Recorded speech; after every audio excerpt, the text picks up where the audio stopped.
এই মুহূর্তে আপনার মুখটা বন্ধ করুন। হ্যাঁ, আপনাকেই বলছি ভাই, প্লিজ মুখটা বন্ধ রাখুন। অবাক হচ্ছেন? ভাবছেন ভিডিওর শুরুতেই কেন ধমক দিচ্ছি? কারণ পরিসংখ্যান বলছে আপনি সারাদিনে যতগুলো কথা বলেন তার ৮০ ভাগই কোনো দরকার নেই। আর এই অপ্রয়োজনীয় বকবকানি হলো আপনার পকেট খালি থাকার ১ নম্বর কারণ। বিশ্বাস করুন, সৃষ্টিকর্তা আমাদের কান দিয়েছেন ২টা আর মুখ দিয়েছেন মাত্র ১টা। এর মানে কি জানেন?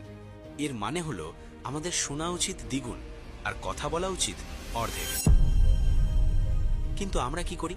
আমরা চায়ের দোকানে বসে ট্রাম্পের পররাষ্ট্র নীতি থেকে শুরু করে পাশের বাসার ভাবির তরকারিতে লবণের পরিমাণ, সব বিষয় নিয়ে এমনভাবে চেঁচামেচি করি যেন আমরাই সুপ্রিম কোর্টের জাজ। আজকের ভিডিওতে আমি আপনাকে কোনো মোটিভেশনাল ভাষণ দেব না। আজ আমি আপনাকে সাইলেন্স বা নীরবতার এমন কিছু ডার্ক সাইকোলজি এবং বিজনেস সিক্রেট শেখাবো, যেটা জানার পর আপনি নিজেই নিজের মুখে স্কচ টেপ লাগিয়ে ঘুরবেন। গ্যারান্টি দিচ্ছি, এই ভিডিওর প্রতিটা সেকেন্ড আপনার ব্রেনের নিউরনগুলোকে ধাক্কা দেবে। তাই নড়ে চড়ে বসুন, কারণ এখন আমরা অপারেশন শুরু করতে যাচ্ছি। আচ্ছা, খেয়াল করেছেন আপনার ফ্রেন্ড সার্কেলে বা অফিসে এমন একজন ফাপড়বাজ আছেই যে সারাদিন নিজের ঢোল পেটাতে থাকে? ভাই, কালকে এই ডিলটা সাইন করছি, পরশু আইফোন 15 প্রো ম্যাক্স কিনব, আগামী বছর ইউরোপ ট্যুর দেব। কিন্তু বাস্তবতা কি? বছর শেষে দেখবেন তার আইফোন তো কেনা হয়নি, উল্টো আপনার কাছে ৫০০ টাকা ধার চাচ্ছে রিচার্জ করার জন্য। বিজ্ঞানীরা এটাকে বলেন pre mature sense of completeness.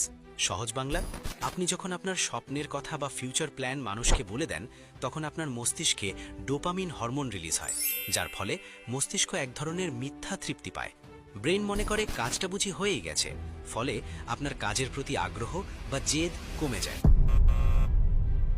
অন্যদিকে আসল গেম চেঞ্জাররা কাজ করে আন্ডারগ্রাউন্ডে।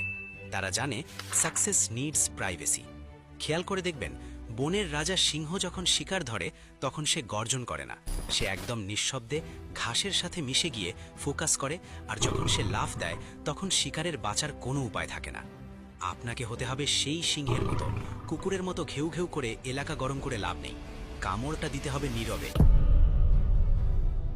রবার্ট গ্রিন তার বিখ্যাত বই 48 লজ অফ পাওয়ারে বলেছেন, অলওয়েজ সে লেস দ্যান নেসেসারি, অর্থাৎ প্রয়োজনের চেয়ে কম কথা বলুন। কেন?